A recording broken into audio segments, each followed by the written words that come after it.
So we are in the process of framing the rules. It is not because the rules have not been framed and soltam.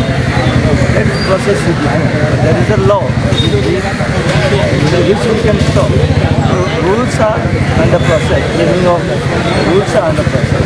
How much time it will take now? It is not because of rules this activities is going on. It has to be notified. Then only it becomes a law to enact.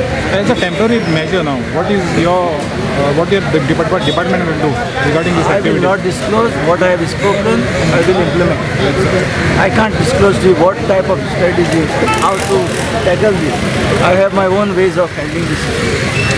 When will this fishing illegal activities stop now? When will this illegal fishing activities stop? See, today's meeting will send a signal to them. If they are conscious, then they will stop by itself. If they do not, Then I know how to stop. I didn't express my views on Marina because this case has a very strong MLA and he already expressed himself, and I am there in support of him and in support of whatever the people want.